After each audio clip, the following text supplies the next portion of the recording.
Live everywhere. Daily Co's Radio on netrootsradio.com presents David Walton. Kagro in the Morning Show.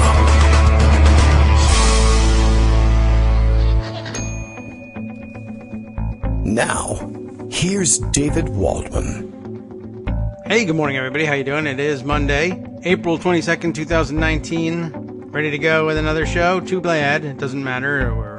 It's too late for you to change your mind now. And who would want to delay even a moment when there's so much news to discuss? For instance, are you sitting down? Seth Moulton is running for president. Are you sitting down now? Did you fall out of your chair? What happened? Are you okay? Everybody still there? Seth Moulton, best known for, I think, running for positions where we already have somebody or have plenty of applicants in the presidential race. Apparently, he's convinced himself that unable to convince fellow Democrats that he ought to be Speaker of the House, maybe they were holding out to promote him to even higher constitutional office. I'm not certain what drives it, but what drives any of them, really, at this point. I'm sure he's got plenty of that as it is. I don't know. All right, so it's out there. Everybody go crazy. Feel the molten mentum, I guess. This is a really difficult name to actually make that thing work with. At least it's got an M, and we can make it, alliterative. What's the word again? Yes, that's right. Well, anyway, okay, so he's pretty sure that we've been crying out for this. I think I saw Dave Weigel tweeting this morning. I gather this was his best, stab at an analysis of this decision, that apparently he had been looking at some focus group data and decided that people were essentially interested in Joe Biden in a way, but weren't quite interested in somebody who was, let's say, perhaps maybe they wanted somebody younger, fresher face, etc. And so I guess Seth Moulton was like, well, honestly, when people think Biden but younger, what comes to mind? And most people then say, don't really know what. I mean, there's no Biden but anything. Biden is Biden, and there's nobody who's I'm Biden without the baggage. There is no such thing. And I don't know what made him think that was him, but like I said, you don't get where you are in his world by thinking maybe they don't want me. And maybe in this world, anybody's world, they don't really get anywhere saying things like that. That's what leaves us here in this little corner of the world. I have a feeling a lot of us, at least occasionally, entertain the thought that maybe I am not destined for this particular kind of greatness. I don't know. But okay, Seth Moulton, he's out there. It means nothing, something. We'll have to get more podia. What's the plural of podium? Podia? Podiums? I don't know. Doesn't matter. We need 57 of them. And I guess he's got how many months does he have to raise the requisite number of dollars and poll at the requisite level in order to make the debates, or whatever it is that I guess it's not polling per se anymore. It's fundraising, which is, I think, kind of gross, but I guess it's as no worse a metric than any other. Anyway, so there you have it. All of you who have been bombarding me in emails and private messages of various sorts. When is Seth Moulton going to get in the race? The answer is now. And really, isn't that the answer we were looking for? Okay, Daily Co's Radio is live now. So's Seth Moulton's campaign. In case you didn't know, you can't see it because it's radio. Bill reminds everybody, but me, David Waldman, Kagro X, really is wearing earth tones for Earth Day, according to sources. You know what it means when they say according to sources. It's the person who we're talking about has spoken to the press and said, don't tell them it's me, but I'll be wearing brown today because I guess that's earth tone. Why not? There's a lot of tones out there, and I spent a lot of time digging around in the earth this weekend. Lots of fun with mulch. That was terrific. How did you spend your weekend? Did you visit for Easter? I found an Easter egg when I was 3 bags of mulch that I was supposed to spread around in our tiny plot of land up front. 3 bags is nothing to complain about. It's a few minutes work, but there was some preparatory work that went on with it. So if you had a nice Easter, maybe you had a nice Passover celebration, maybe you ignored it all. Maybe that was your biggest pleasure and of all, was ignoring all of the possible holidays you could have been celebrating. We have news to cover from all over the United States. Of course, still plenty to discuss about the Mueller report. There is international news, which I think really at this point in our history is just synonymous with tragedy. We have in international news, something tragic has happened. That's why we pay attention to international news here in the United States of America. Of course, terrorist attacks in Sri Lanka. We'll have to get an update on that. I understand that there's been further danger this morning, an explosion while police were attempting to defuse what they thought was a bomb, and I don't know I guess if it exploded, then question answered, it was a bomb. Sometimes, though, the demolition of such devices includes explosives that they bring in from outside, which may be a little counterintuitive, but apparently is accepted practice. So we'll see if we can't catch up on some of that. Plus, of course, Greg Dworkin has his raft of stories to share with us. And, all I can tell you is if you didn't get enough Mueller over the weekend, I'm sure we can answer that for you today and likely all week. I did see over the weekend, I guess Robert Mueller was attempting to celebrate a holiday over the weekend on his way to or from, I'm not sure which, church on Easter Sunday. And some of the most aggressive, in-your-face questioning I have seen by network news reporters on the question of the president's corruption and the investigation into it takes place at this late date. And with Robert Mueller, who's not immune, I don't think he should be immune from questioning and even aggressive questioning. Lots of people not really enjoying seeing him ambushed on his way to/from church. It looked like from church, but I'm not really certain about that. And I did see somebody say that it was perhaps on his way in, which will make you pray harder once you get in, I guess. But it really looked kind of disturbing, and lots of people caught the vapors over the fact that he was being questioned in such a way, and not altogether without basis in that. But I'm not against aggressively questioning him. I'm just sort of waiting for. I thought maybe the perpetrators might get questioned aggressively at some point. But it's always good to keep an eye on the watchers, as they say. So it's not out of bounds to ask him. It's just it's weird that you chose to work that hard on Easter Sunday, Mr. Reporter. But okay, maybe he was maybe he's Jewish and Passover was over and he was free to do it. Maybe he's a Sikh and forgot his turban. I have no idea what this guy is all about. Anyway, good morning, Greg. How are you today? Good morning. We're just fine. Good. Everybody taking it easy in the household today? Yeah. Good. I got a new set of headphones here that I'm just incorporating into the system. All right. They go on your ears? They do. I used to have these, El Cheapo gamer headphones that I first started with, the one that, has the attached microphone so you look like a 1950s phone operator. Yes. And then you talked me into getting like a real professional microphone, but I still had the old-fashioned, basically plastic headphones. Yes. And although they were very cheap, every 3 months they would just crack, as you put them on and off and on and off and on and off and stuff like that. So they worked okay in terms of being able to hear, but I decided to actually spring for some like real headphones. How are they working out? The sound is fantastic, so I'm very happy with them. That's good. Yeah, it's nice when you get a good mic and a good set of headphones. You can hear everything, and all the noises in your household will disturb you that much more. But most people don't hear them in the broadcast, luckily. Well, these are a lovely set of headphones from a German company. It was funny because when they arrived, they actually have spare parts just in case over time things wear out. The soft part that goes around your ears and the plugs in case the plug breaks. Cool. And when you take it out of the box, it has one of these giant old-fashioned, again, about the size of the plug that the 1950s operator would plug into the board there. Right. And I'm looking at that and looking at my little mini plug and saying, well, how's this? But, of course, it just unscrews.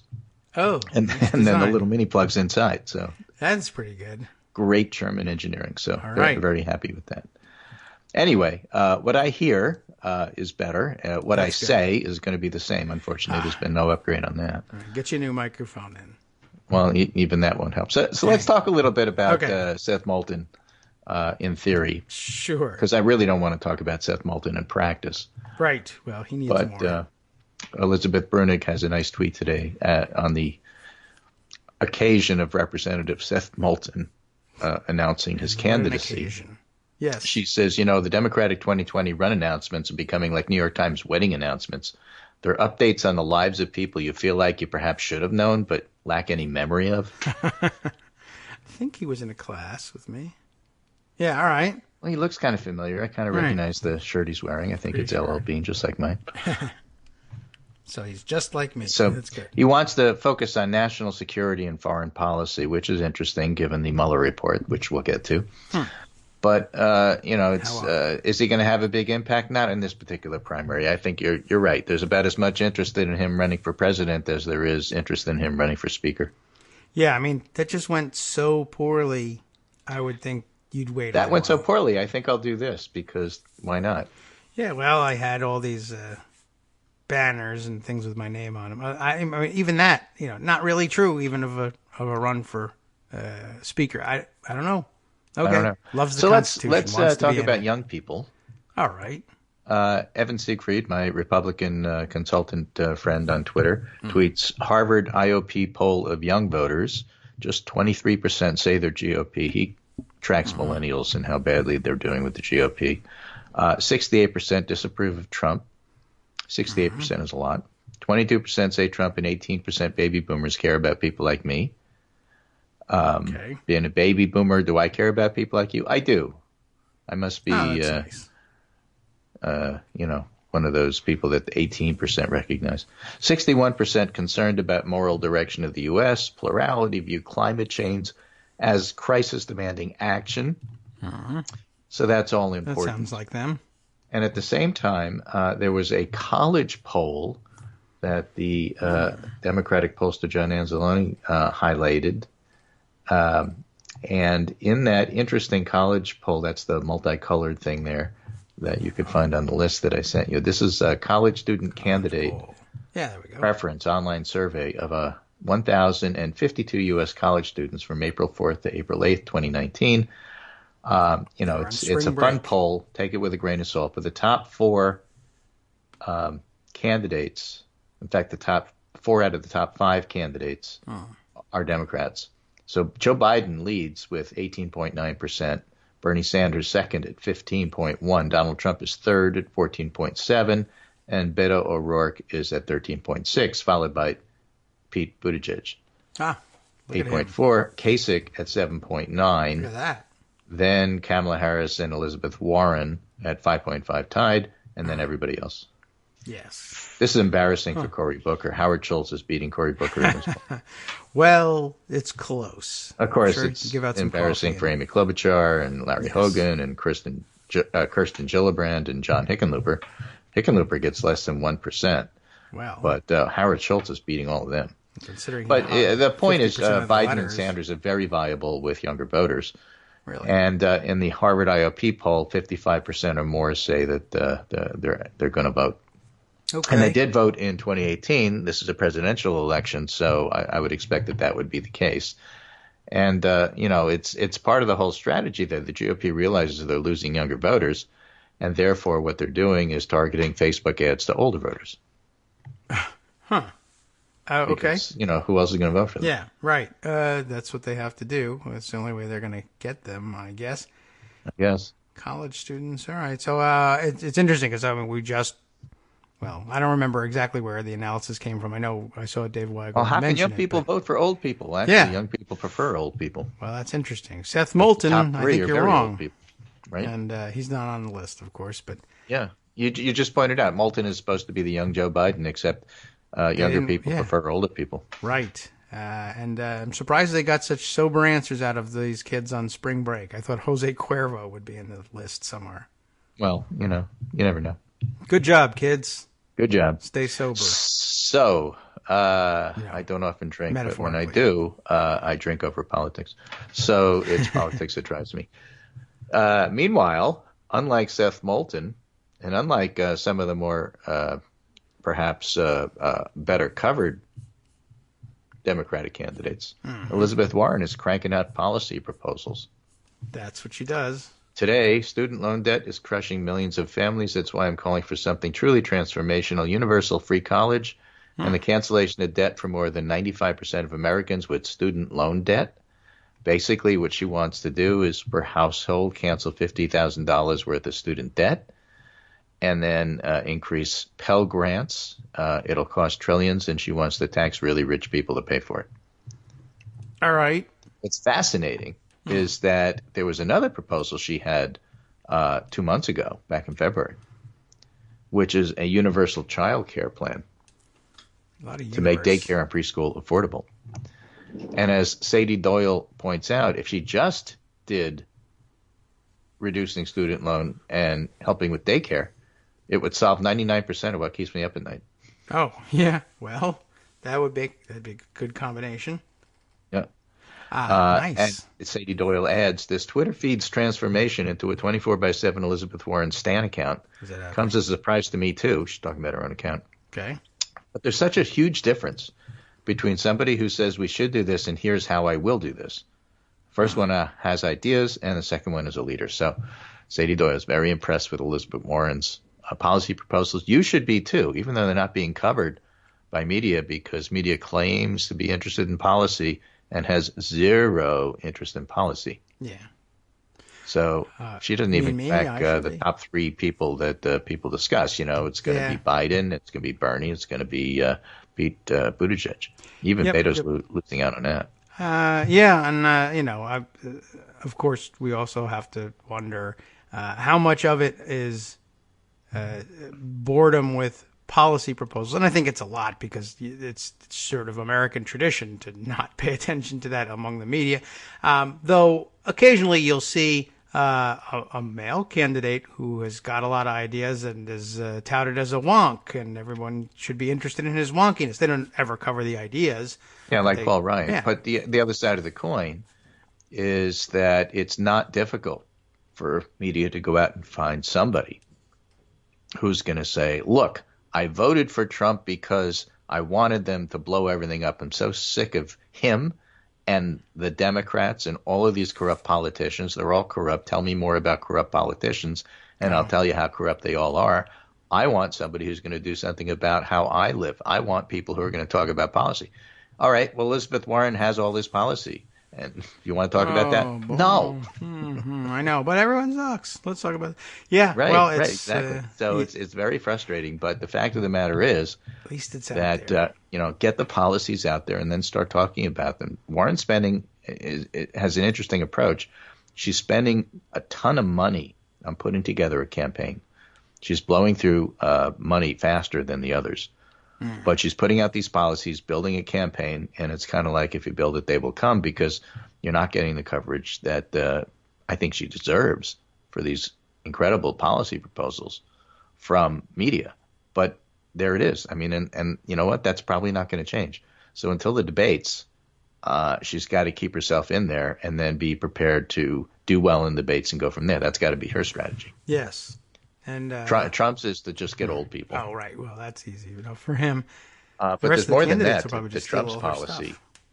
But before we get to that, let me point out the over the weekend Reuters poll that people were interested in. Again, it's one data point. Public opinion on the release of the Mueller report, 4/19/2019. Bottom line, release of the Mueller report softens Trump support. He's down. Trump's approval rating has dropped from 40 to 37. And those individuals who have shifted away from Trump do not appear to now oppose Trump. Instead, they just indicate they're unsure about his job performance. Okay. So people. 3% said that in April 16th, and 7% say that today. But that's what happens. If people don't just switch parties. they go from being Republican to calling themselves independent. Yes, right. True. And then eventually they may that. get around to voting for the Democrat, but it's a process. So it doesn't, work in the same way. Opposition to the president, however, is holding firm. Number of Americans who believe Trump should be impeached is 40 or should resign 47. Yes. And that's stable from March when it was 39 and 46% respectively. Okay, so 70% say that the release of the Mueller report didn't change their mind about President Trump's campaign. But that number's down from March 26th when it was 81% following Barr's release. So people are softening. And what you see is that the people who think he shouldn't be impeaced is dropping. The people who think he should be impeached is stable. Oh. Well, it should be growing, but so what happens is that it's just raising doubts. And in that regard, I just think it's awfully interesting. I'm going to cite Armando's favorite legal analyst, Ben Wittes here, who has a nice piece on Lawfare blog, which is Notes on the Mueller Report, a reading diary. And it's long, as often they are. But, what's important is the conclusions he gets. Maybe the following reflects nothing more than my own prior assumptions, but it's for what it's worth. Here's what I see in the story Mueller has told over these more than 100 pages. He's not gotten through the whole report yet. He's working on the Russian part. He says, I see a group of people for whom partisan polarization wholly and completely defeated patriotism. I see a group of people so completely convinced that Hillary Clinton was the enemy that they were willing to make common cause with an actual adversary power at a time it was attacking their country to defeat her.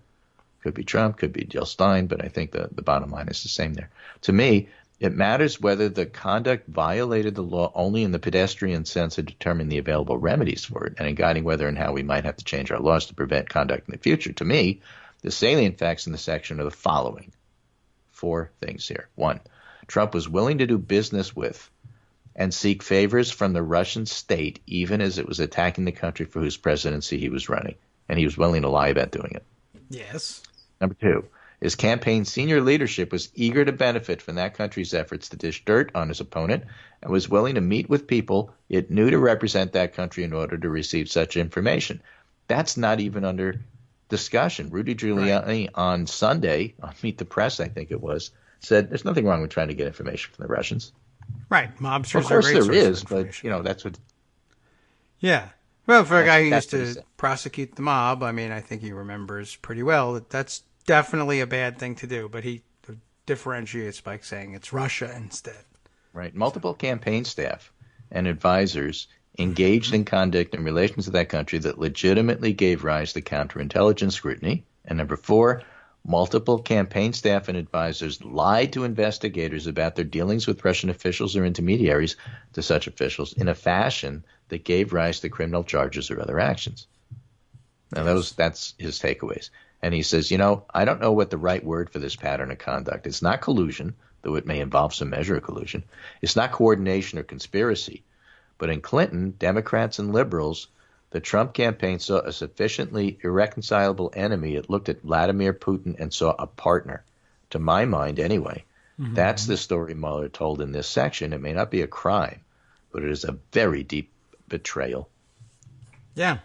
Well, I think that's right. I think that's largely correct, and it kind of reminds me of things we've collected along the way from other writers and our own suppositions about things. So yeah, it's pretty much got it right. That should have surprised a lot of people, and it may not be illegal, or could be something that gets legitimized by winning an election and saying, it's my foreign policy as president is take direction from Russia. That's my prerogative once I'm president. But of course he wasn't at the time. Right. And so, I guess that prior to his election is the time when it's most difficult to establish factually that Trump is taking his cues from Russia about what to do and what to say. I don't think that was really so much the case until he was in charge of policy. It was just the election. But it's still, the whole attitude is still not a good idea. Oh, Putin no, doesn't outrank Clinton in terms of, good. Yeah, although that was the platform That the was whole the time. platform. Look at he rides horses So without after a the shirt. break, we're going to talk about what the remedy is for that. But a quick history lesson while we're waiting. Oh, all right. The word Tory, Yes. origin, mid-17th century, probably from Irish Torave, outlaw or highwayman.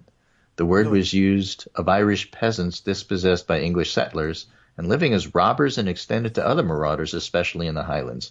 It was then adopted as an abusive nickname for supporters of the Catholic James II. So the Tories were the monarchists.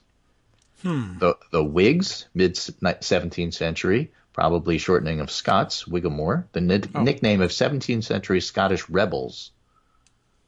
All right. So basically, the way it evolved in England is the Whigs were the party of Parliament and the Tories were the party of the Crown. Ah. Okay. Why is this all relevant? Because we're going to talk about American Whigs after the break. Oh. Yeah, well, good. I'd like to get They're the ones that update censored on those Andrew guys. Jackson. What happened with those people? Yeah, all right. Well, let's catch up on all of them. It's interesting how many party names are taken from rebels or highway robbers. Yeah. Okay. I thought that was kind of interesting. Right. You know? So the Whig Party doesn't exist anymore, but who the heck were they and what's a Whig? Well, that's your answer. Yes. And, it was the Whigs that opposed Andrew Jackson, who was a Democrat. Right. That we'll talk about next. Okay. Well, that'll give us an entree into impeachment discussions as well. And censure right? discussions. Oh, yeah. Oh, and I was just reminded me, over in Iceland, didn't they have the pirate party for a while? They love robbing robbers as party names. It's very interesting. It's a good thought, something to keep in mind. Reform party, too boring. Try a brigand or a thief party, I guess, next time. Arr. Hi, everybody. It's me, David. Let's change things up from the old fundraising pitch for just a minute and talk instead about how you can be a part of our show. If you've got a smartphone or any other electronic recording device, why not sit down and record a segment for us? Read us an important article and give us your take. Or read one of your own original essays, or even just give us your commentary on something you'd like to share that's important to you. Then send the file to me at kagrox@gmail.com, and I'll try and work it into the show. Short segments, a few minutes in length, are easiest to fit in. And of course, I can't always guarantee that I'll be able to play everything, but if you've ever shouted at your radio or TV about something you wish was being covered, here's your chance to change that. Make the show your own. Send your submissions to me at kagrox@gmail.com.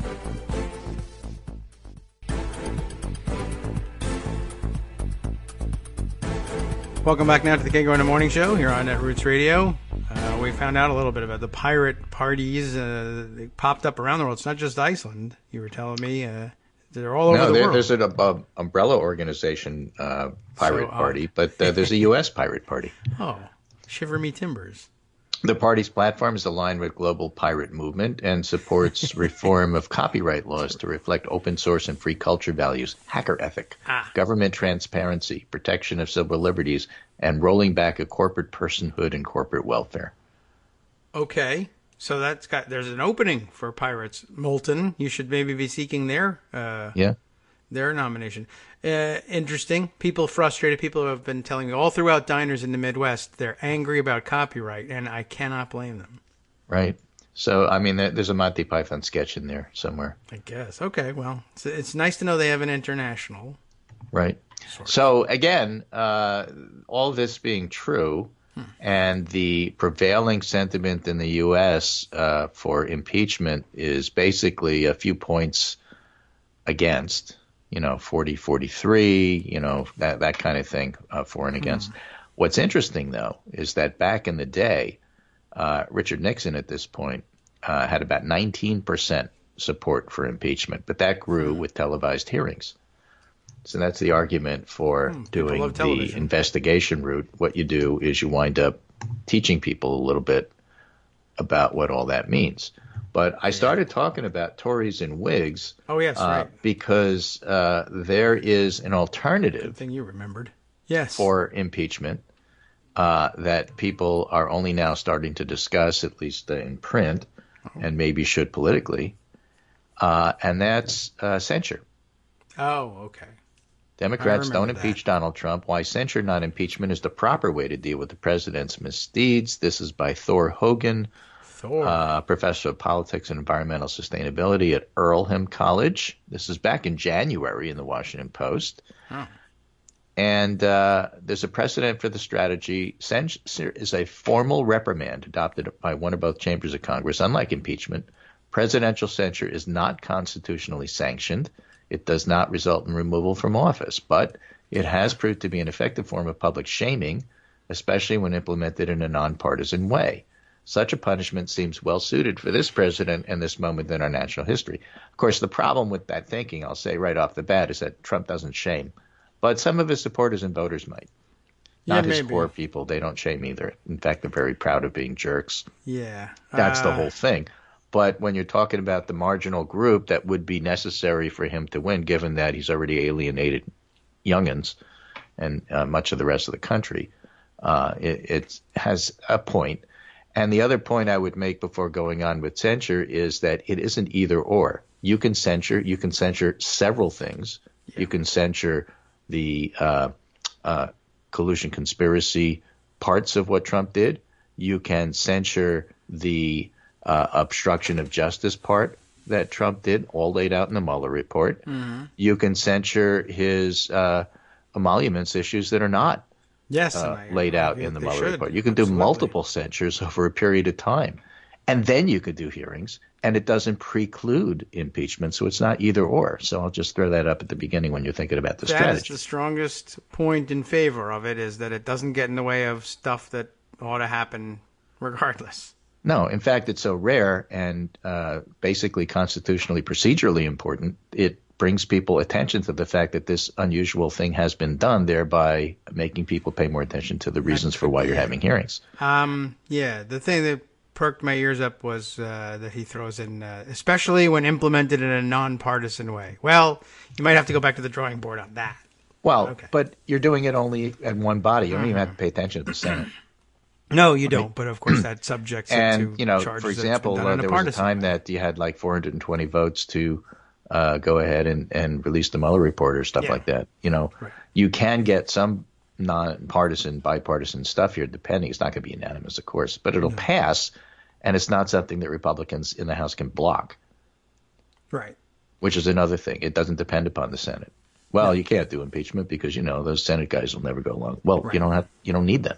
That is true. I mean, a single body can do this. I imagine that I would say as many times as possible that it's being done in a nonpartisan way. I don't count on it being received that way, but try to get Will Hurd to join you, and then it's nonpartisan. I guess I would just tell Thor that's a nice thing to throw in there, and I don't think he would say, "Well, this destroys my whole theory of it if it's not received in a nonpartisan way." No, I hope not, because then it doesn't work. Right. Look, you're not going to shame Trump. It doesn't work, and it's not going to be bipartisan. Yeah. But other than that, it's still worth exploring. Well, they definitely ought to do it, and they ought to do it for emoluments in particular for reasons we've discussed before. And there's no reason to wait for that. There's no reason not to. Right. Exactly. There is precedent for the strategy, he says. Yes. Members of Congress have introduced censure resolutions against at least 12 presidents, but usually they don't pass. The one that passed, half a case right there. Andrew Jackson in 1834, when the Senate condemned him for removing federal deposits from the second bank of the United States.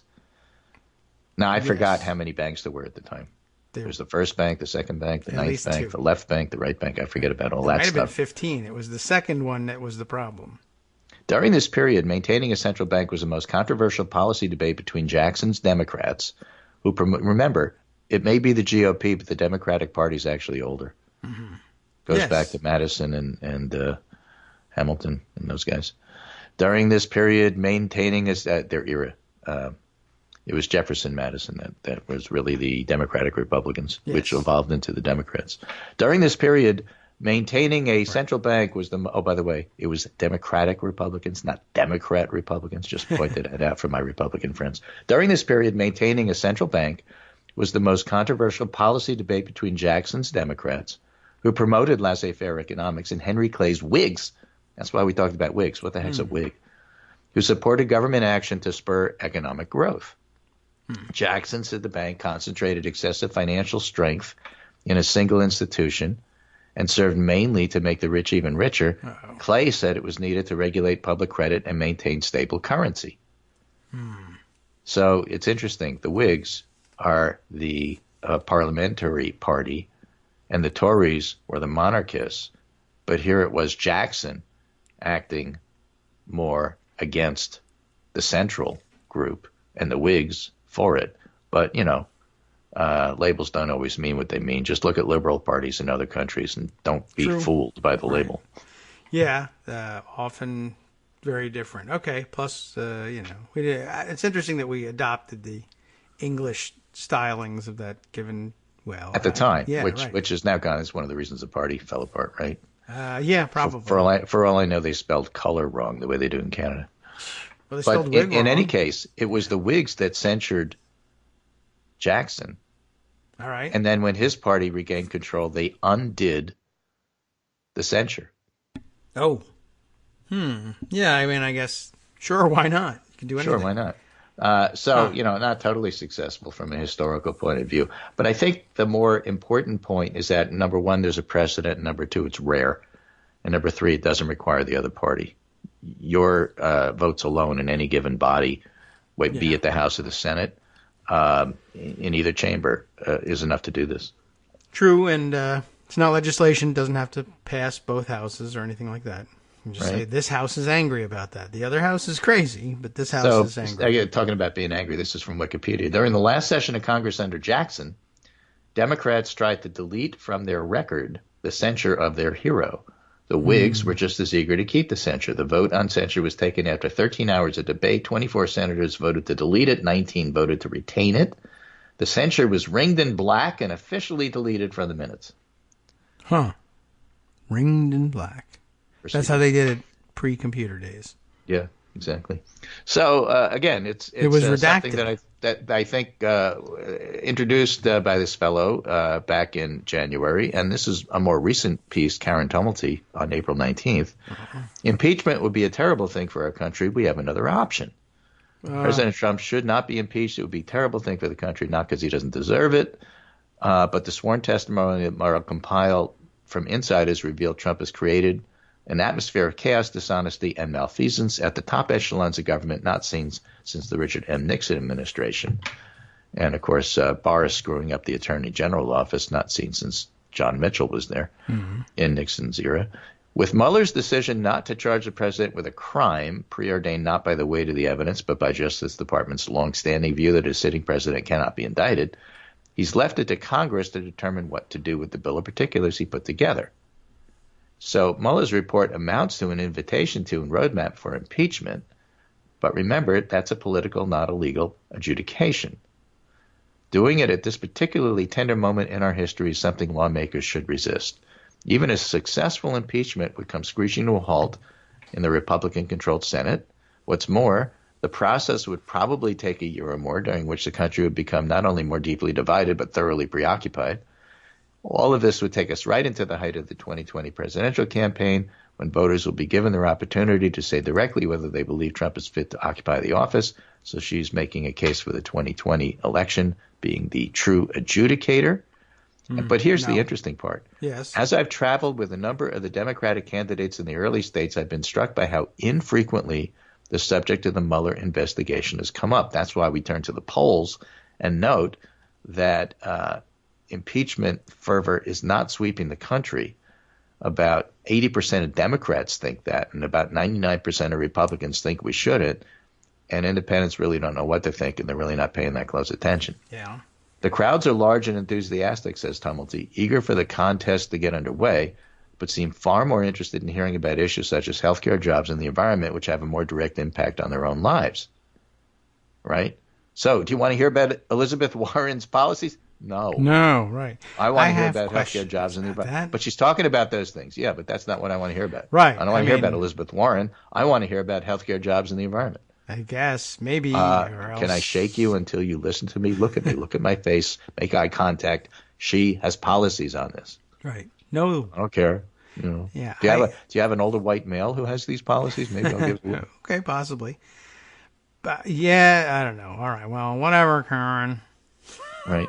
That's what I have to say. That missed opportunity to have the debate about policy is not the only danger. One of the features of Clinton's character, both a flaw and survival skill, was his ability to compartmentalize, Yes, I remember. attend to the business of his presidency, even as it was teetering on oblivion. He was very good at that. And what we've seen on Trump is the opposite. He's totally sucked into whatever the issue of the day is because he doesn't really like governing. Right. Well, that's so. I mean, Right? It's a shortcoming, yeah. So none of this is to argue that Trump should not be held accountable, but the option of either house with a majority vote, remember she doesn't get into this bipartisan nonsense, formally censure Trump, something that hasn't happened to any chief executive since the Senate censured Andrew Jackson in 1834. But of course, your listeners are now experts on what happened to Andrew Jackson in 1834, as well as the fact that the censure was rescinded in the following session. Oh, yeah. Just keep that in mind. Who knew? While this would be dismissed in some quarters as merely a symbolic act, it would be a historic rebuke of the Trump presidency, which it would be. It's like the Yemen vote. It didn't stop the war, but it was historic. And it's like the override vote that failed, but the joint resolution about declaring an emergency at the border. I mean, you're on record as saying that's bad. Yes, that is important. You know, that'll help you. It is important, even though it doesn't solve the problem. Right. But in the end, the voters are going to wind up deciding. So here's what she's right about. First of all, she points out it doesn't have to be bipartisan to do this. This is the correct. mechanism for getting a censure out of the House or multiple censures out of the House is there. It's not something that Republicans can block. You're the expert on mechanism, but I don't think that they can do that. And at the same time, from a strategic point of view, it has the option of drawing specific issues that people have with Trump by having censure resolutions about each one of those things, which can then lead to hearings, which can then lead to wherever they lead, which doesn't preclude impeachment. So I think it's a good idea, but only if you don't take it in a vacuum. Yes. Well, it's certainly something worth doing. And, I mean, if you want to distill the best points out of these two things, it's sure there's no reason why censure stands in the way of impeachment, so you got it. And she'll say, but you ought not to continue on to impeachment. You're breaking up. You must be heading into a tunnel, Karen. I can't hear you. And then do what you do. You could take it that way. So, unless you just want to hang up on her, that's fine too. I'm looking at some of the arguments for impeachment. There's some nice ones there, including Lawrence Tribe is coming around to that point of view. Mm-hmm. But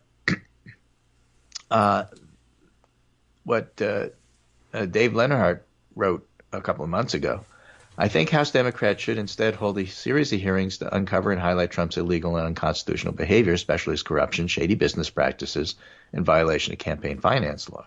Hearings like those, combined at some point with more findings from Mueller, which we now have, seem like they would have the best chance of cutting into Trump's support from Republican voters and ultimately members of Congress.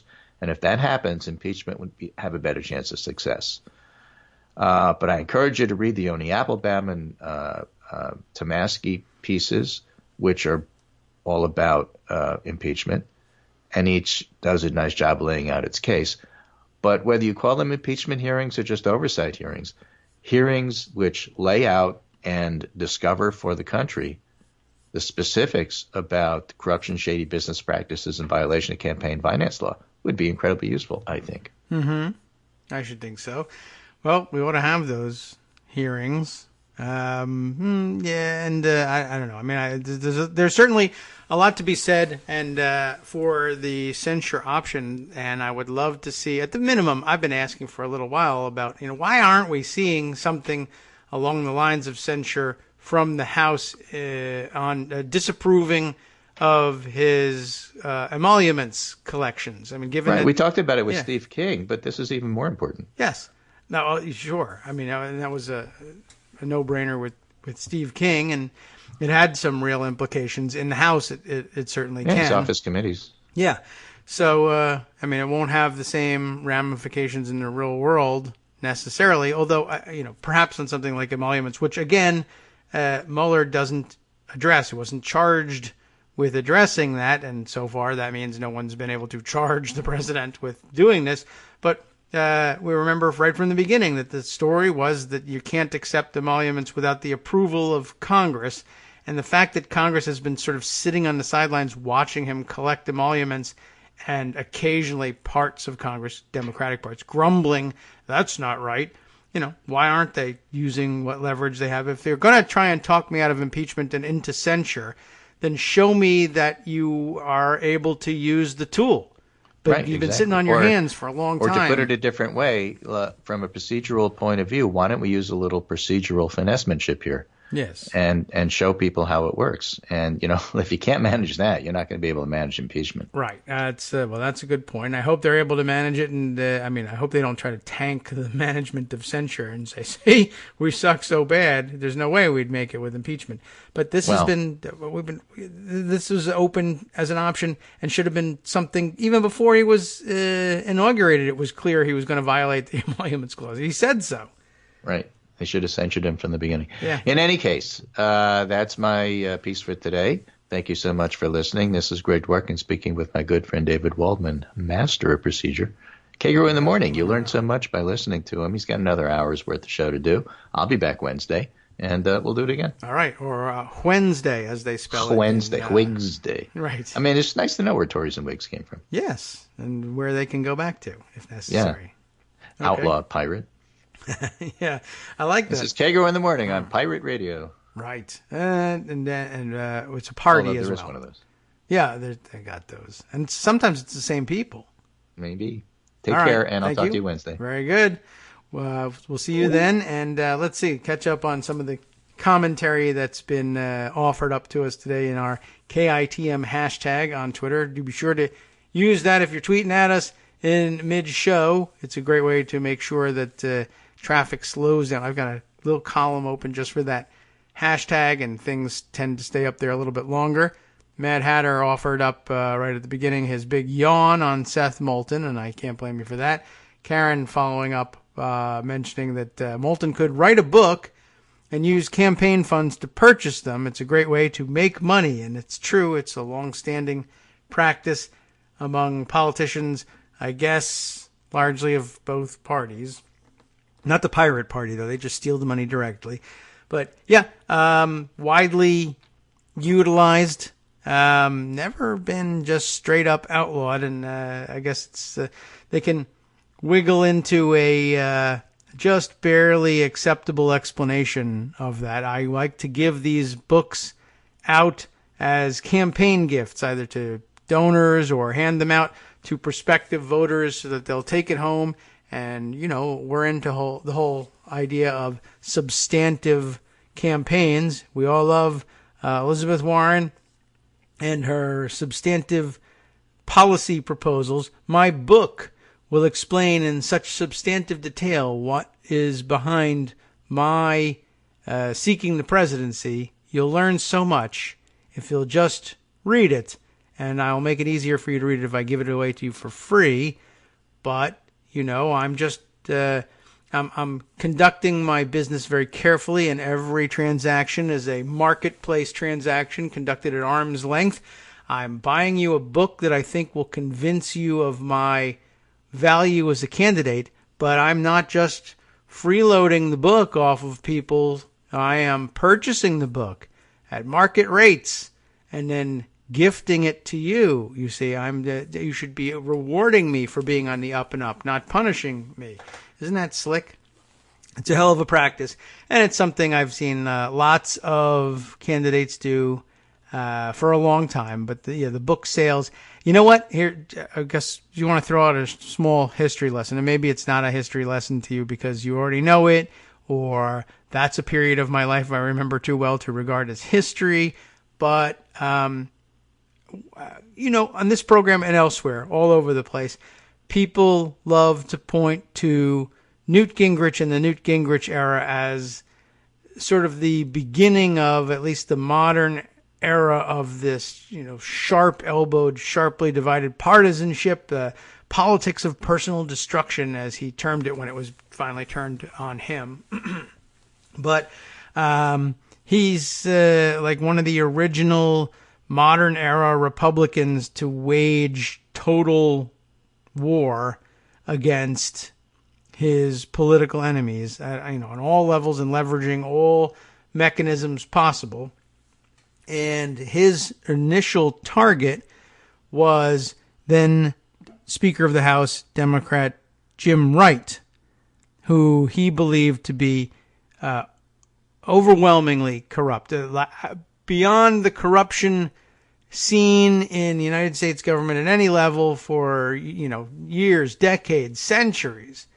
And just a huge threat to the Republic as a result. I don't know. It's amazing to think of anybody else other than Trump, really, in those terms. And, of course, to think of this is the same Newt Gingrich who's actually become something of a Trump supporter, although he flirted for a little while with never Trumpism, still become more or less a Trump supporter and more or less for entirely partisan political reasons, who first made his bones as a alleged anti-corruption crusader, of course bounced out of office, having engaged in his own series of corrupt acts. But his big attack point against Jim Wright was that Jim Wright had written a book and had used campaign funds to buy copies of it en masse, and thereby, he claimed, enrich himself unjustly. And, it's a charge that stuck, and he managed to drive Jim Wright out. He was driven out himself later on, but apparently that doesn't matter very much. Okay. Well, I know that's not the reason you brought that up, Karen, but as it turns out, although that's now it's certainly a popular charge for, let's say, opponents of Bernie Sanders' reignited campaign for the Democratic nomination. Apparently that's something that has happened fairly recently. He put some significant amount of, what is Karen saying here, nearly $500,000 in campaign funds into buying his book. Running for president is lucrative. It's true. It can be, and it has been for a long time. Used to be that the master of that was Pat Buchanan, but I think he's a piker now compared to what's been going on. And of course, Donald Trump erased all of the boundaries on making running for president or even being president extraordinarily lucrative. But I guess to the extent that Bernie's done it, he's the latest in a long line. And I guess you could hold that against him in terms of, I don't know, hypocrisy or whatever. But it's one of the charges against him that I find least disconcerting, and that's because it's for bad reasons. I've become numb to it from all the terrible people who have done it and gotten away with it. So it's a sad state of affairs, to say the least. But on the other hand, those arguments are, if not convincing on their merits, they're convincing in terms of making me believe that you'll have a hard time convincing everybody, much less, say, a jury, that it is absolutely illegal and self-dealing and can't be countenanced in the modern campaign context. Bernie wants people to read the book about why he should be president, and handing those things out costs some money, and that's I don't know how else to say it. It's not the most attractive look. It's a little unsavory, but it's not terribly uncommon. Maybe that's the best lesson to draw from it. And then that way you can sufficiently reward those politicians you prefer who don't run that play. Doesn't mean you can't be concerned about that. It's a thing. It's worth a look. It's not going to convince most of the people who support him, but what else is new? Quite honestly, that's what primary season is all about. Okay. So, but thank you for bringing that up. I know that's on a lot of people's minds, and it's a legitimate thing, and I guess it's good to consider it, because I get to consider these things alongside the various other things that are being offered up about other candidates, which I say, yeah, that's not a good look. Is it disqualifying to me? No, it's not by itself, and that's, again, the nature of primary season. Oh, look who's surging in the polls, Pete Buttigieg. Well, then let's scrutinize his record. Look at what he did as mayor of South Bend, and there's plenty of discussion of a lot of disagreement about the way he approached urban renewal, which others would dismiss as a sort of a gentrification effort, how he dispossessed families of color from their homes without any consultation with the community, right? So, I mean, it's a legitimate hit, right? Did he do that? Yeah. Should he have done it that way? No. I think that he should have involved the community very differently and maybe have opted against it. I don't know. I can't tell you what he should do in terms of economic development in South Bend. It's a subject about which I know nothing, and maybe he's counting on the fact that who else would know about that. But is it legitimate? Sure, absolutely. You want to talk about it? Probably not. No more than the substance of Elizabeth Warren's campaign, unless he's getting in your way. So, anyway, I guess there's actually more of a segue or more of a connection between those two topics we've been discussing. Now, I can use this to jump out of this discussion. It occurred to me when Greg was talking about how you can move public sentiment in favor of impeachment, even though there's not much in the way of popular sentiment for it, or at least not by clear margins. I mean, it's arguable that 40-something% support for impeachment is actually quite significant. But if you were willing to dismiss it because there's slightly more sentiment against impeachment than there is sentiment for it, then fine. I would remind you, one, that those sentiments can change, and that's something Greg has reminded us of since forever. That didn't happen this way with Nixon. There was very little support for it, and then it was the hearings that moved things. And if you're curious about can it move fast enough, will polls change fast enough, that's where I thought of Pete Buttigieg, who was, less than 1%, didn't even show up in the Daily Kos straw poll as late as March 4th or so, and now surges to second place there. Amazing. It can happen. Welcome back now to the Kagro in the Morning Show here on Netroots Radio.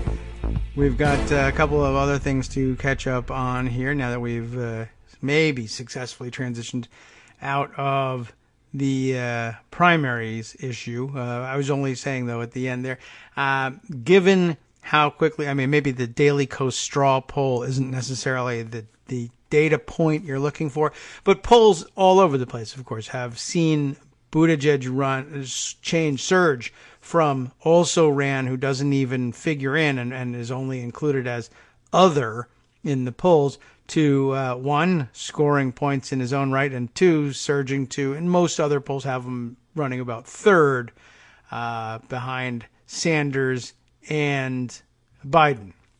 I believe in the Daily Kos straw poll, he's running second behind Sanders, and Biden perhaps maybe running third. And that, I don't know, that infuriates a lot of people. I mean, chiefly people who are, I think, committed to another candidate. Though I'm sure there are some people still scanning the market who still find it infuriating that this person could surge to such high marks in the public opinion polls when we know so little about him. But I mean, what else is new? That happens all the time. Usually indicative of a flavor of the month kind of candidate. And actually, very often, the sort of thing we see in, well, I don't know, maybe it's not all that often. It's colored by my most recent recollection of the most recent presidential election cycle, during which there were very few Democratic candidates, and so support for the different candidates tended to stay somewhat stable. Although it was Bernie Sanders certainly did a lot of surging of his own in the early days, or I guess as compared to the early days. It took him a little while to build that swell of support. He was sort of considered as a footnote and also ran, I think, from the beginning of his run in 2016. But then it very quickly became clear that there weren't going to be a whole lot of other candidates. So anybody who had any initial discomfort about Clinton at all had not many other options but to take a look at Sanders, and some began to like what they saw. Some began just to hate more what they saw in Clinton. I don't know. Not much in the way of moving the needle when it came to Martin O'Malley, and who, I think everybody probably predicted that. And then people began to, toward the end of the process, well, it's if I don't want it to just be a year-long coronation of Clinton, what do I do? And that drew people to Sanders. And then, of course, genuine disagreement or genuine support for Sanders drew people in greater and greater numbers. And so it was in the Republican primary that we began to see flavor of the month style surges. It's this one, it's that one, and the other one surging to the front. Ted Cruz, no, Marco Rubio, no, Rand Paul, the most interesting man in politics. Hey, remember all of this. Kasich, and remember they had no room on the stage for all of their candidates, and they had to divide it up into like a junior varsity versus varsity debate. Of course, Trump was still considered a joke at the beginning, and who knows who else, like Carly Fiorina. I'm forgetting all the names already of all the people who ran at the time. Okay, well, anyway, I think it's too early to tell how angry and upset you should be about Pete Buttigieg surging to the front. We don't know yet whether we're going to rotate through flavors of the month in the Democratic Party or whether that's just something we don't do. Anyway, an alert comes through. I did happen to see someone tweet about this earlier, and I discussed it briefly with Greg during the break, but there were no articles. But thankfully, Rebecca Romans has come through with, I guess, probably the first one out of the box on this, what counts as breaking news. I don't think it'll surprise any of you, but that doesn't make it breaking. It's just, that's what's happening. It's breaking now, and maybe you already knew it was going to break. But the news is the Trump Organization is suing the House Oversight Committee chairman, and I guess we're talking about Elijah Cummings here, over the subpoena for his financial records. All I saw at first was the fact that Trump was suing.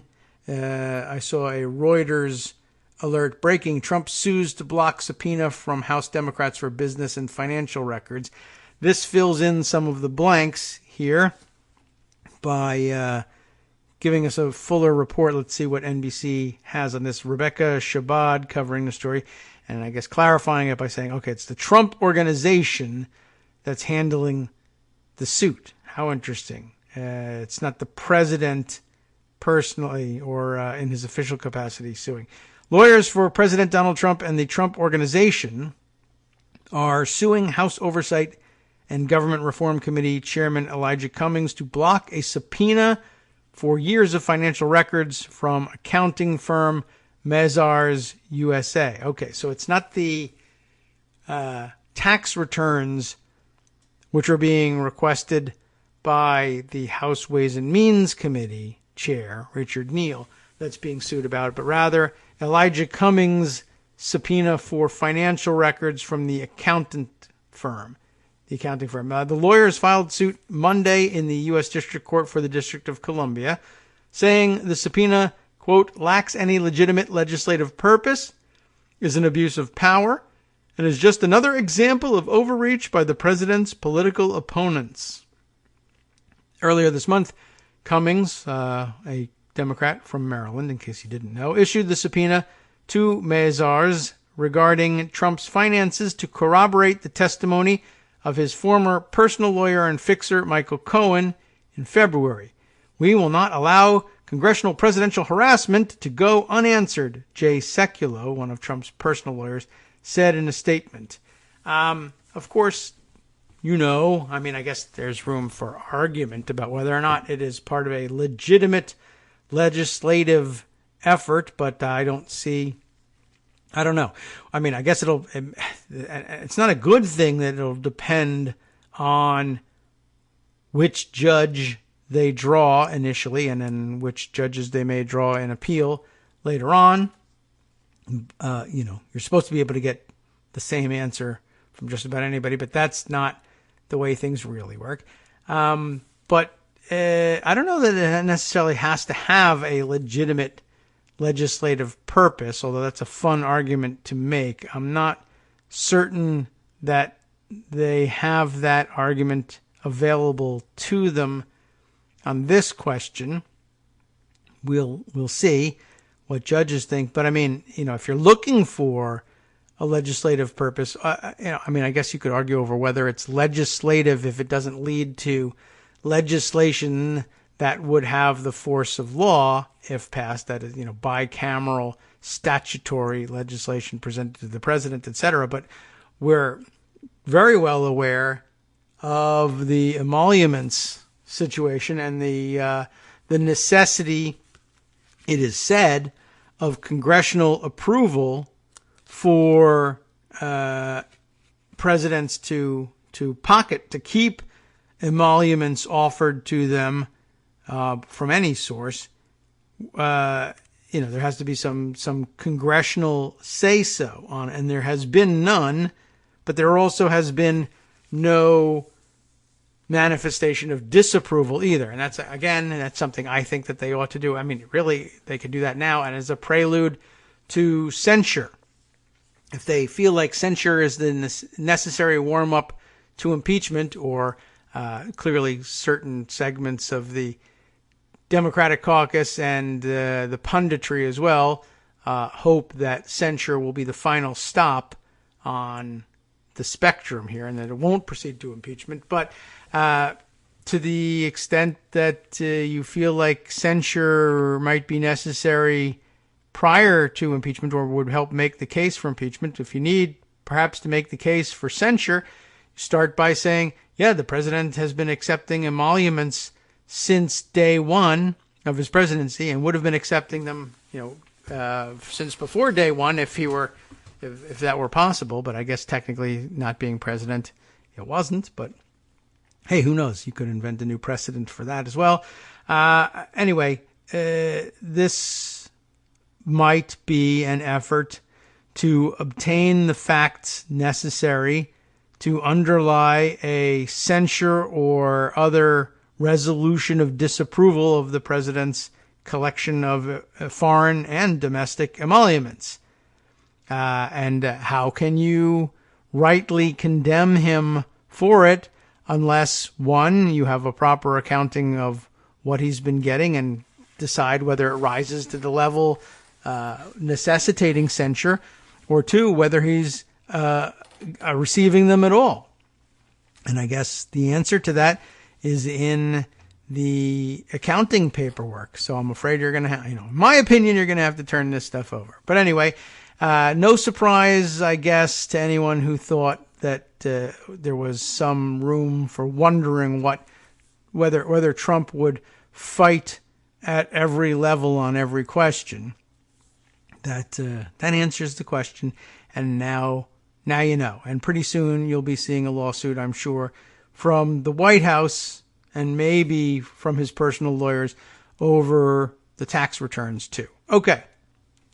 Other things to pay some attention to. There's lots on the Mueller report, of course, and things peripheral to it. But there is one other thing that I'd like to check back in on, just because it was important a few days ago before the Mueller report, or the Barr version of the Mueller report, was released. And so I think I'm convinced that it remains of some importance. Politico magazine had a piece the other day from, let's see, who are they crediting this byline to? Alex, look at this. It's being credited to an Alex Finley. That is the pen name of a former CIA officer and author of Victor in the Rubble, a satire of the CIA and War on Terror. I'm sure they loved it. You know how it is with former CIA officers, and they write books and has to be reviewed by the CIA in order to be released. They must love reading satires about the CIA, and just another great source of humor, the War on Terror. But okay, Alex Finley says here, writes under the headline of, "What was the Chinese woman arrested at Mar-a-Lago really up to? A former spy helps us figure it out." Let's check this out. Alex Finley's subheader here: "Want to know whether she's a bumbling Chinese spook or an innocent tourist who loves her high-tech devices?" Okay, yes, I want to know. All right, well, then we'll read the story. very interesting follow-up on this one. What was this Chinese woman doing at Mar-a-Lago with her pockets full of passports and cell phones? The March 30th arrest of Chinese national Yujing Zhang at President Donald Trump's vacation home. Thank God she doesn't fall into the stupid trap of calling it the Southern White House, as some idiots do. So arrested at his, where did we leave off? Vacation home. Certainly reads like a juicy spy drama. At the time, she was arrested after changing her story about why she was there. She had on her, in addition to 2 Chinese passports and 4 cell phones, a laptop and a USB drive later found to contain some kind of malware. More devices and $8,000 in cash were later found in her room at a nearby hotel. Is Chinese intelligence attempting to infiltrate Mar-a-Lago? The answer to that is almost certainly yes. And so is every other foreign intelligence service. That's just business as usual. So don't look over here, I guess. I mean, it is happening, though. But is Zhang part of this Chinese effort? U.S. law enforcement is still trying to figure that out. Earlier this month, Zhang was charged with lying to a federal officer and entering restricted property, but prosecutors have said more charges might follow. For now, prosecutors are treating Zhang's case as a national security matter, according to the Miami Herald, adding that a team of FBI counterintelligence officers is on the case. According to the Herald, federal investigators were already looking into Chinese intelligence operations in South Florida before this incident occurred. Zhang's arrest has sent the counterintelligence probe into overdrive. As a former CIA officer, I am intrigued by Zhang's role, but wary of jumping to conclusions about it given the limited facts we know so far. Although I don't see the danger to jumping to conclusions about it. It's generally considered a bad thing to do, but I'm curious what harm comes from just, let's say, if not jumping to conclusions, skipping a significant portion of the way there. Not a full jump, but faster than we should move. All right. Well, what's wrong with the facts we know so far? Here are 5 questions, not 4. That time is over. We're now up to 5 questions that might help us determine whether Zhang is a bumbling Chinese spy who got caught trying to infiltrate the president's vacation lair. I like that term. Or if she is simply an innocent tourist who loves her high-tech devices. Now, I guess question number 1, why did her cover story fall apart so quickly? The most basic tradecraft any intelligence officer or asset learns is how to build a decent cover story, which is, I guess, the best evidence that Donald Trump is not a intelligence asset per se, or he could just be a terrible one, but he's bad with cover stories. So that's your first and most basic thing you'd learn. Build a decent cover story, an explanation of what you're doing and why in order to cover what you are really up to. And be ready to maintain it under questioning. Any cover story will eventually fall apart under enough scrutiny because it is, in fact, a lie. So that's a pretty interesting assumption all by itself. But people trained in espionage know how to protect their story from collapsing too quickly or too easily. So how did Zhang do with this? At the first Secret Service security checkpoint at Mar-a-Lago, she said she was there to use the pool. Her story initially worked. An agent waved her in, but she did not have a swimsuit with her, and the Colony Hotel where she was staying had its own pool. So I don't know if that would have been immediately obvious to Secret Service agents, and I guess if she has a bag, the fact that I don't see a swimsuit doesn't really tell me much. It could be in the bag, and I don't know where you're coming from, much less that you're coming from the Colony Hotel, which already has its own pool. But, you could still be staying nearby and be invited by a guest to join them at the Mar-a-Lago pool, right? When questioned again later, Zhang explained she was at the resort for a social event, which was not, in fact, scheduled for that day. That seems like an even worse part of the cover story. If this was an attempt to present a story to cover nefarious actions, it fell apart incredibly quickly. Maybe she was sloppy or poorly prepared. That seems odd for a professional intelligence officer. And it could be that she's not a professional intelligence officer, but an intelligence asset nonetheless. Perhaps Zhang's pool excuse was a quick and casual line to pass through the first security perimeter without many questions. Did she actually have a better cover story, or maybe a verifiable true story that she was able to present under more intense questioning? Zhang reportedly underwent 4.5 hours of questioning by the Secret Service. How did this go? What explanation did she give for her visit to Mar-a-Lago in this high-stakes setting? Did her explanation fit with answers she gave when applying for a visa to enter the country? Zhang reportedly traveled to the United States in 2016 and 2017. Does her explanation for those trips match information she gave when applying for a visa? And how do those trips fit with current itinerary and actions? If Zhang isn't a spy, or up to other nefarious things, why is it that she lies to everyone, as the prosecutor said in court? Could she simply be confused, or did she communicate poorly because English isn't her native language? Investigators, particularly those who questioned her, know better than we do about Zhang's command of English. The Miami Herald reported that she appeared to speak English to a lawyer in court, and she took notes during the meeting, but a translator was also present. Question 2. How would Zhang have operated inside Mar-a-Lago? The president's vacation abode is a target-rich environment. There are the obvious marks, the president and his inner circle, but those people are hard to access. Better targets might be the multitudes of people at Mar-a-Lago who aren't in the president's inner circle, but who have access to those who are and can influence and glean information from them. A casual observer could also gather a load of information simply by being present at Mar-a-Lago. Who's there? Who's trying to get access and influence people? Who interacts with whom? What activities do they participate in? What schedule do they follow? This could help a foreign intelligence service target people for recruitment as assets. It could also tell a foreign intelligence service what other countries are running operations there and which individuals they are targeting using what methods. This is important counterintelligence information for any spy agency, a window into other countries' priorities and how close they are to achieving them. It's also possible Zhang wanted to observe the security situation at the resort, laying the groundwork for some future operation. She might have witnessed how Secret Service and resort security worked, or didn't work, together, worked or didn't work together, I guess, and how freely Trump and his people moved around to determine what kind of access might be available.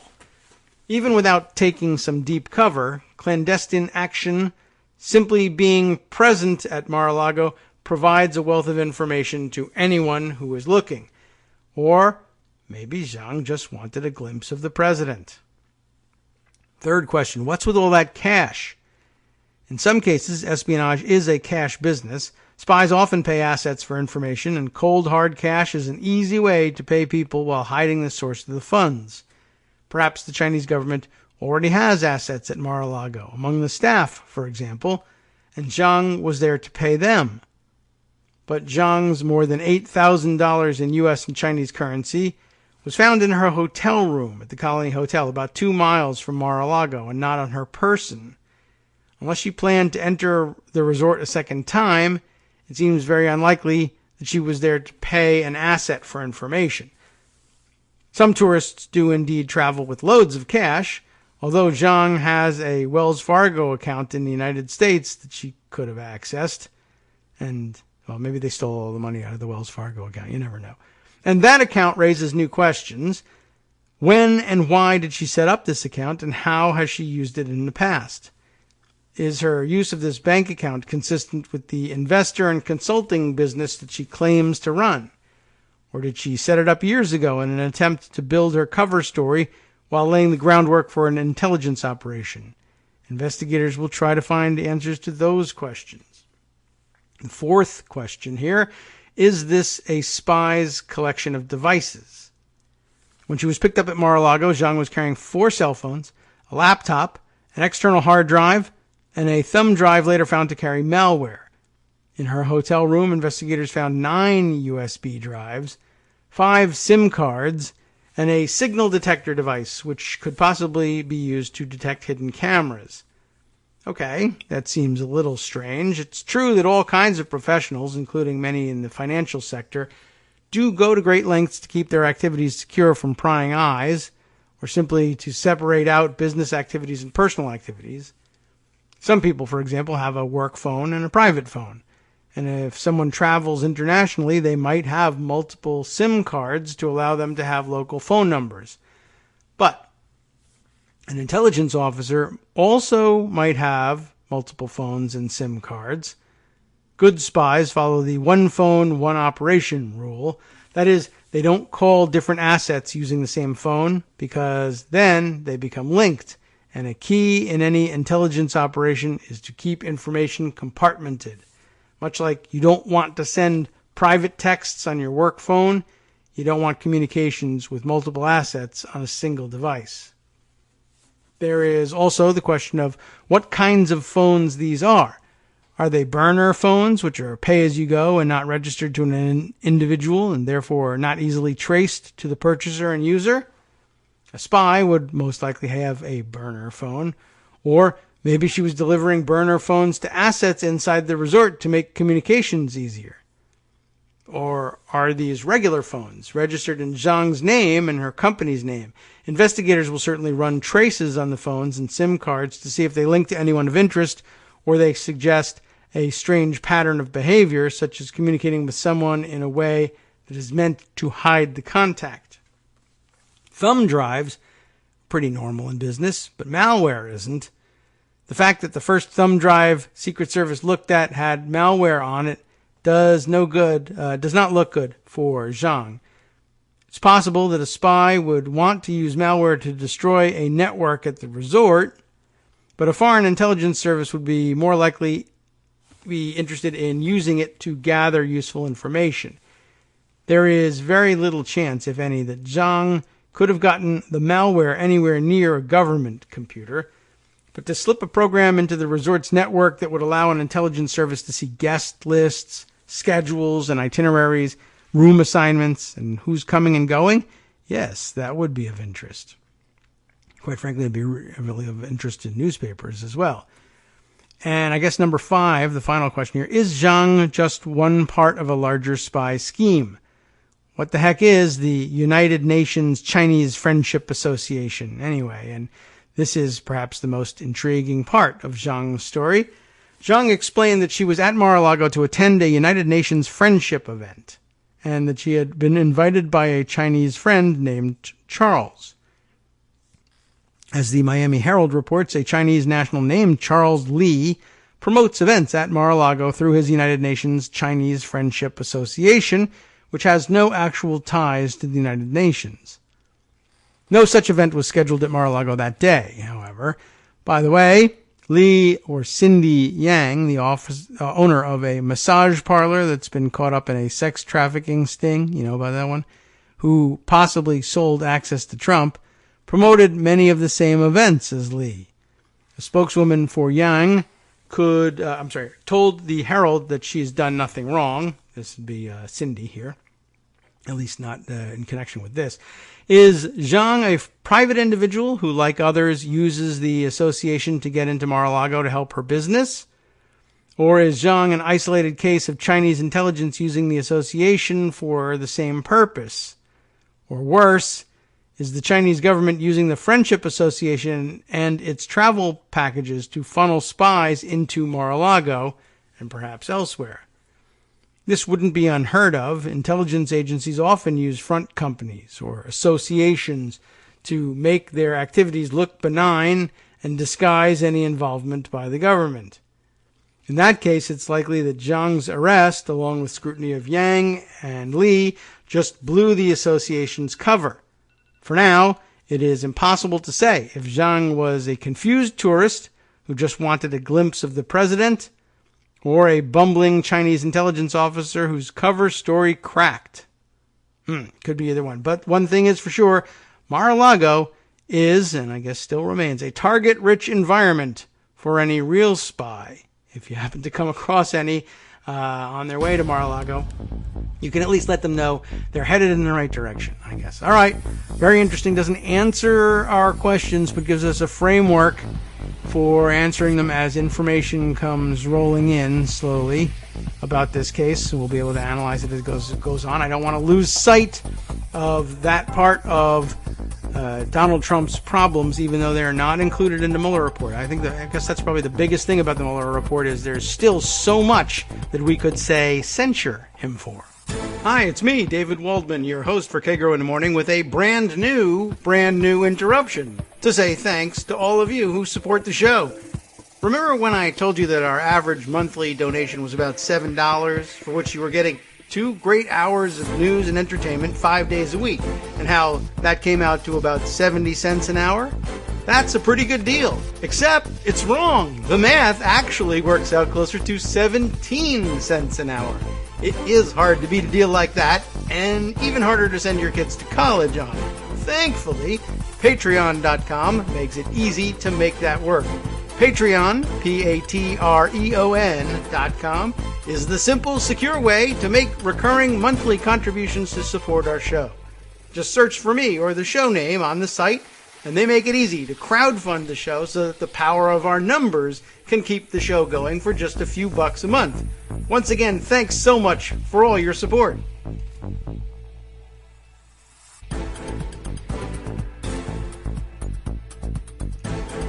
Welcome back now to the Kagro in the Morning Show here on Netroots Radio.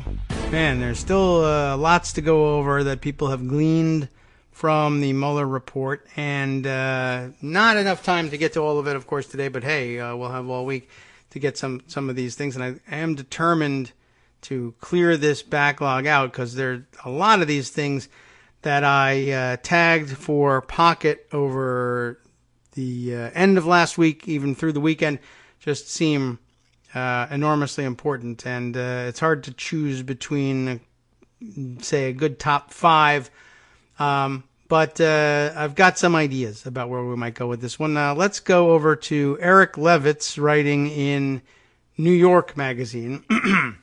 And it's my recollection that Eric has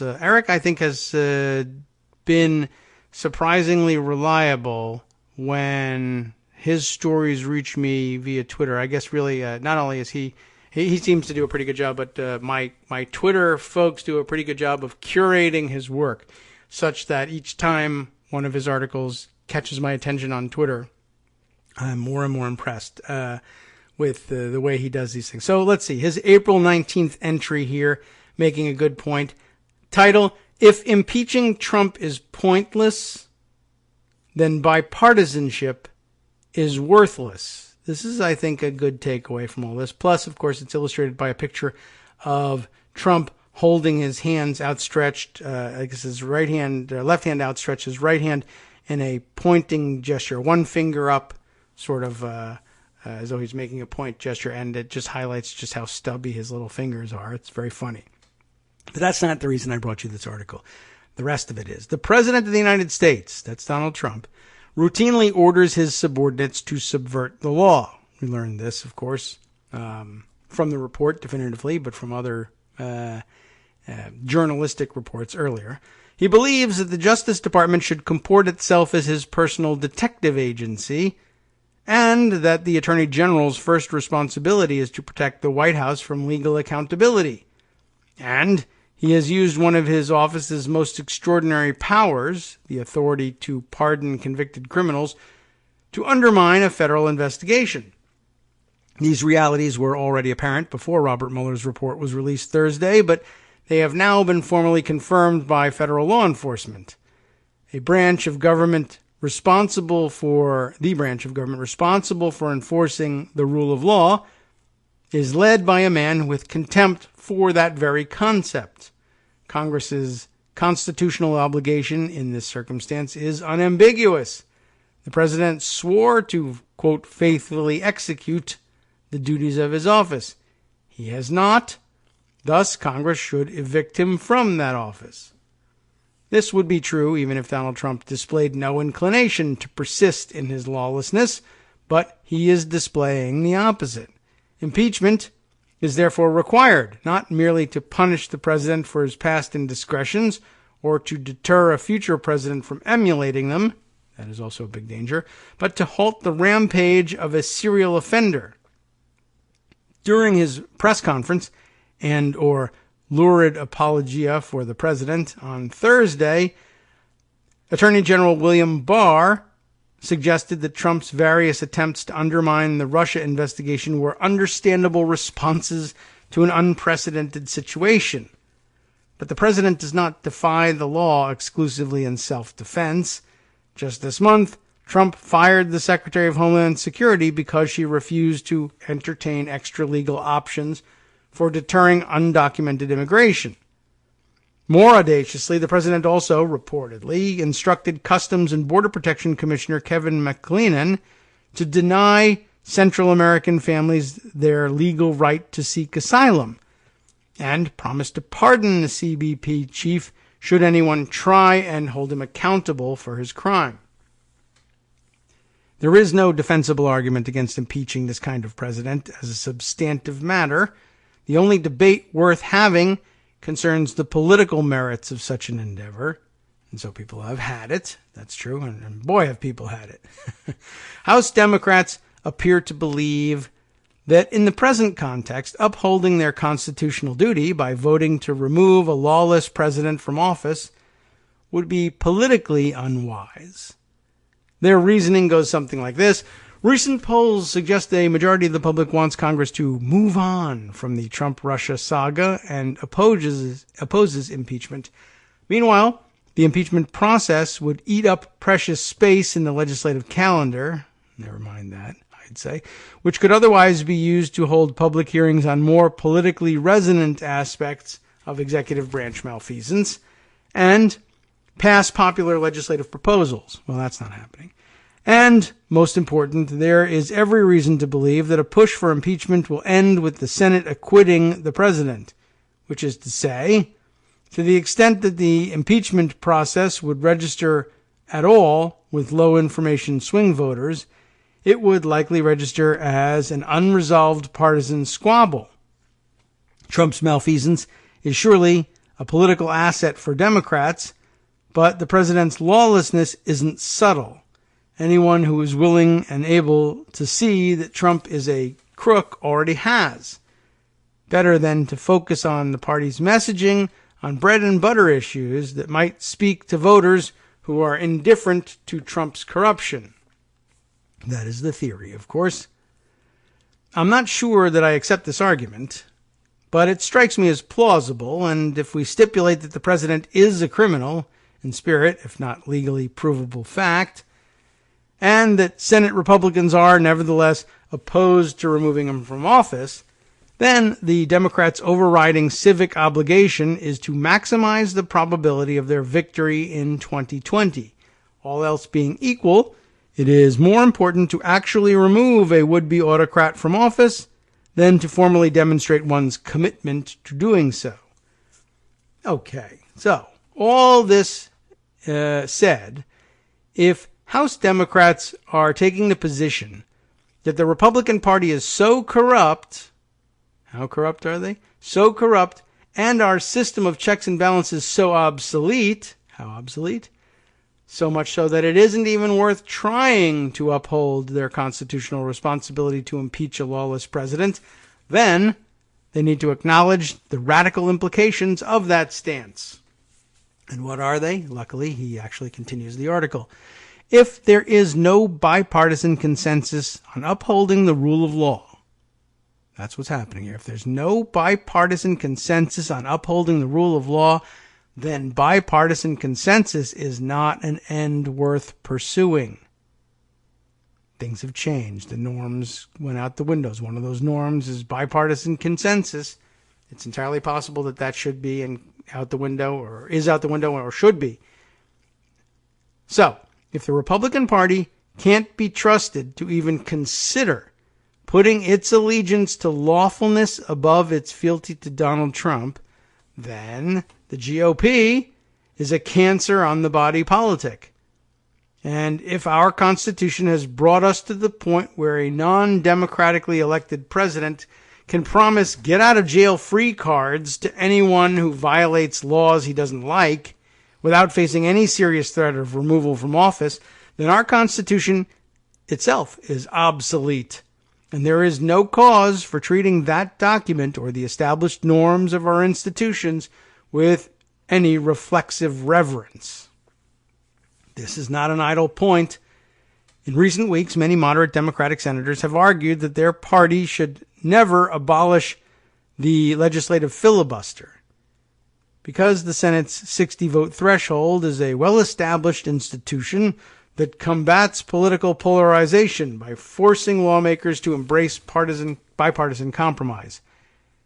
This argument fails on its own terms. The automatic 60-vote requirement for nearly all legislation is an invention of the 21st century, and its establishment, by the way, has not coincided with the golden era of bipartisan compromise, but rather of gridlock and dysfunction. But let's ignore that for a minute.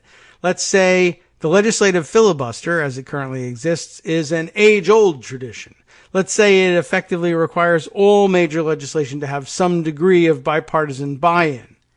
If our established institutions have proved incapable of disciplining a president who disrespects the law, why should we presume that the propriety of those institutions? And if there's no bipartisan consensus against allowing Republican presidents to flout the law, then what good is bipartisan consensus? And why should Democrats be compelled to forever and always give the GOP input on making laws when the two parties do not even share a commitment to the rule of law? In other words, congressional Democrats' fatalism about impeachment and their reverence for institutional norms and the ideal of bipartisanship are irreconcilable. And that has implications for much more than the debate over filibuster reform. It implies that commitment to small r Republican values requires prioritizing the GOP's disempowerment over the preservation of institutional norms. Got that? The commitment to small r Republican values requires prioritizing Republican disempowerment over preservation of institutional norms. If Democrats have the power to reduce the Republicans' structural advantage in the Senate, say by granting statehood to D.C. and Puerto Rico on a party line vote, they must do this. If the conservative judges continue to abet the GOP's efforts to insulate itself from popular rebuke through voter suppression and gerrymandering, then Democrats must be prepared to reform the judiciary. Democrats can insist that impeachment is a hopeless cause, and they can sing paeans to congressional norms and bipartisan comity, but if they do both, they will confirm that their party is just another one of our republic's failing institutions. That's a pretty serious charge for everybody. Again, something to think about.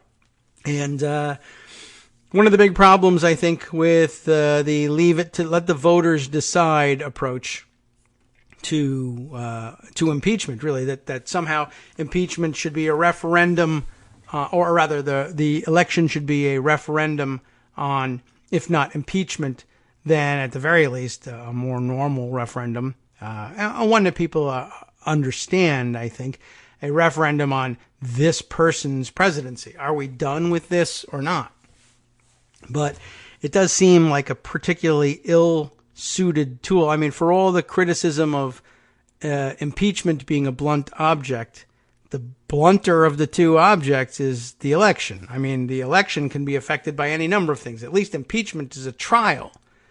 And the issues are defined and narrowed and debated quite openly in front of everybody. Generally speaking, I mean, I guess it's not absolutely required, but generally speaking, impeachment trials do a pretty good job of focusing on the issues at hand.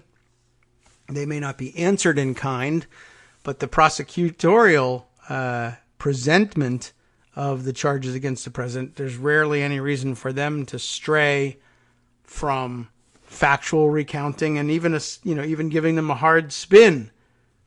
That you might find it's only really the defense that finds any advantage to trying to spin off topic or bring peripheral issues in from the side in order to mute what the prosecutors have presented, although I guess you never put it past Democrats to put the wrong information at the fore, I suppose. But anyway, it seems pretty absurd to think about the idea of a national election, a presidential election, in which, of course, we'll be voting on all the seats in the House of Representatives and 1/3 of the Senate as well, and who knows how many other races on the state and local level will join on the November ballot, plus local questions, et cetera, et cetera. But even just focusing on the presidential election, whether people vote on the economy, which itself is a pretty nebulous concept, or jobs, as if that were somehow separate from the economy, or the safety of Social Security, or drug prices, or childcare costs, or whatever it is that chiefly drives votes, even if it's a combination of things, getting people to, especially if you believe that most people aren't focused on or interested in impeachment, that they would somehow be making a clear judgment about, well, either what we would have wanted about impeachment or just removal of Trump from office. There's no hope, I don't think, of defining what comes from the election as an answer on whether or not impeachment either was warranted or whether Trump is being removed from office for malfeasance, thanks to the judgment of the voters, or whether they're simply tired of his shenanigans, or maybe they disapprove of the economy, or maybe they truly actually disapprove of his job performance as they keep polling everybody. There's no reason to believe that the answer will be clear about it being a rebuke from the public. And likewise, I would say, I guess I should caution Democrats running for president, and I guess Republicans too, but chiefly Democrats, assuming Trump wins his own party's nomination.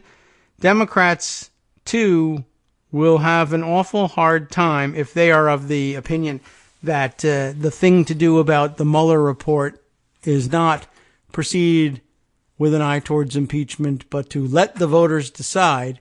Good luck claiming your mandate should you actually win the 2020 election and come back and say, now it's time for, whatever your mandate might be, the Green New Deal, or for my jobs program, or for sweeping electoral campaigns reform, whatever your big issue. I now have a mandate for this thing. No. Remember, everybody at your own urging considered the election a referendum on removing Donald Trump from office. I wanted to do that very, very badly. That was the only option you gave me. I thought you should have handled it in Congress, but you decided that it was my responsibility, once again, to decide this question and to remove Donald Trump from office if I believed him unfit for it. I hardly had time to notice that you, who ended up getting the nomination through no fault of my own, perhaps, I may have voted for somebody else entirely. I had no idea that you were interested in implementing the Green Deal, the Green New Deal. I'm doing I'm like the Nancy Pelosi, quote unquote, forgetting the right name of it. But I had no idea that you were after that. I had no idea that you wanted to eliminate student debt because I wasn't paying attention to you back at the time. And besides which, you said I was supposed to be considering this election a referendum on Donald Trump. So I did it. Now, what's interesting is not only will the victorious Democratic candidate not be able to claim their mandate because, of course, the press will announce, no, it was a referendum on Donald Trump, not on your Green New Deal proposal. But once they get around to trying to implement it, you can be pretty sure that it'll be rejected by the very same pundits even afterwards. He should be unpopular because remember, he was saying all along about the Green New Deal. What? I thought you said he had assigned the task of a referendum on removing Donald Trump from office to this election. Oh, yeah, well, that day is over. So now we're on to something different. So not only will they not be able to claim their own mandate, but even if they were successful in winning, I would guess that even afterwards, if the winning candidate or Democrats in general said, well, there you have it, we won the referendum on whether or not Donald Trump should have been tossed out on his ear when we had the chance. Okay, so we used the election rather than the impeachment process to do it. But now, right down in the history books, this is a universal rejection of Trumpism and the Trump presidency. At which point the pundits will certainly respond, no, it was about Social Security and the Green New Deal, just like President so-and-so said. Well, yesterday you denied him his mandate for that. Yeah, well, that was yesterday. I'm as gimmitarian as the next guy.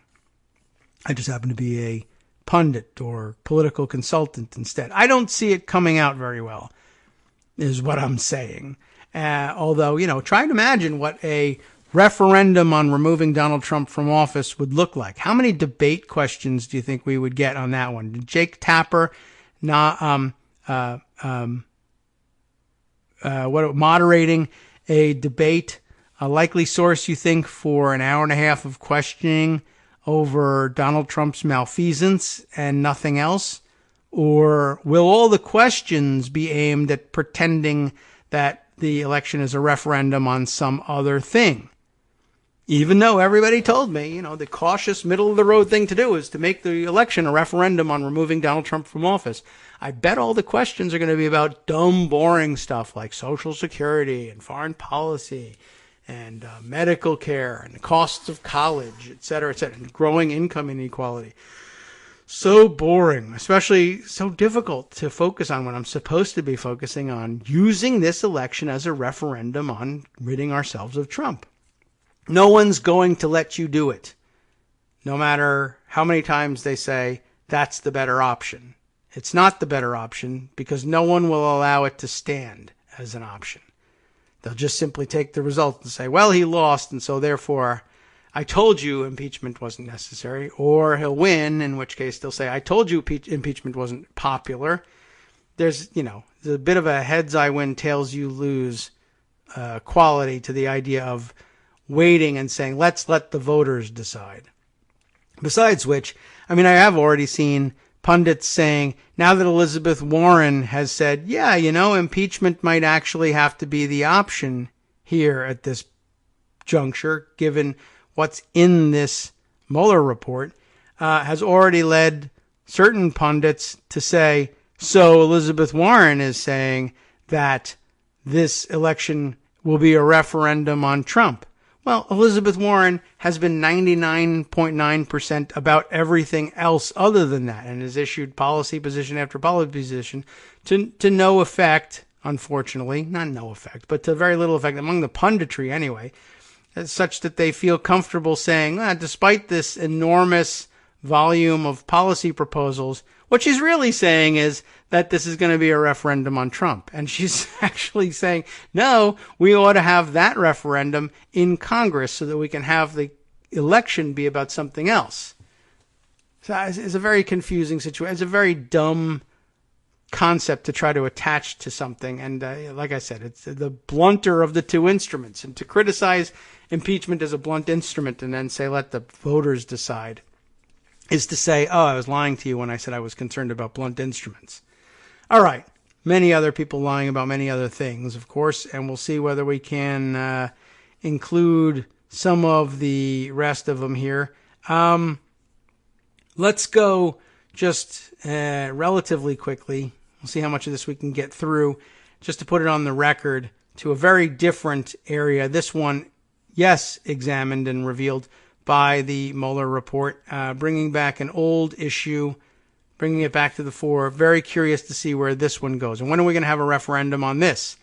Aaron Banco and Betsy Woodruff, teaming up in the Daily Beast for this piece, revealed what Eric Prince and Moscow's money man discussed in that infamous Seychelles meeting. That now back at the fore, thanks to the Mueller report. Mueller's team and congressional investigators have looked into a meeting in the Seychelles between allies of Trump and Putin.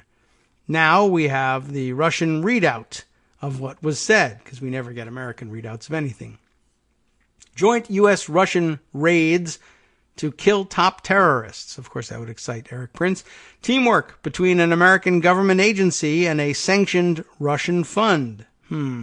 Moscow pouring money into the Midwest, or let's say Kentucky aluminum mills, for instance. These are just a few of the ideas the head of a Russian sovereign wealth fund touched on during his meeting with former Blackwater head Eric Prince in Seychelles, just weeks before President Donald Trump's inauguration, according to a memo exclusively reviewed by the Daily Beast. And I guess I should mention that down at the bottom, there is an update that says, after publication of this story, representatives of the wealth fund here that the oligarch represents told the Daily Beast that Mr. Dmitriev, the person in question here, categorically denies the existence of such a memo or readout related to conversations that took place in the Seychelles. So behind all of this is the Russian oligarchs' denial that this memo that lays out these alleged facts even exists. But just thought I'd put it out there. The meeting between Prince, an influential Trump ally, and Kirill Dmitriev, the CEO of the sanctioned fund, took place on January 11, 2017 at the Four Seasons Hotel in a bar overlooking the Indian Ocean. George Nader, a Lebanese-American businessman who advises the Crown Prince of the UAE, was also present. Special counsel Robert Mueller has looked into the meeting as part of his larger investigation into Russian meddling in the 2016 election, and nearly a year after the meeting, Prince told Congress his discussion with Dmitriev was just happenstance and took place over a beer. Prince also said he did not attend the meeting as a representative of the Trump team. Since Prince's testimony before the House Intelligence Committee, Mueller's team has received information that the meeting was a pre-organized effort to set up a back channel, again, another one, between the Trump administration and the Kremlin, according to the Washington Post. Still, the exact details of the conversation between Prince and Dmitriev in the Seychelles have remained murky, but a memo Dmitriev is alleged to have sent after the meeting, described here for the first time, sheds new light on the conversation and indicates it addressed some of the thorniest diplomatic challenges facing the United States and Russia. The memo is characterized as a summary of some of the ideas discussed in the Seychelles. It's not clear if Dmitriev, the Russian Direct Investment Fund CEO, drafted the actual document himself or merely sent it. Although RDIF is sanctioned, it was and still is legal for U.S. persons to meet with him and in some circumstances do business with the fund. Dmitriev declined to comment on the record for the story, although now he denies the existence of the memo. A spokesperson for Prince declined to detail his view of Dmitriev's memo.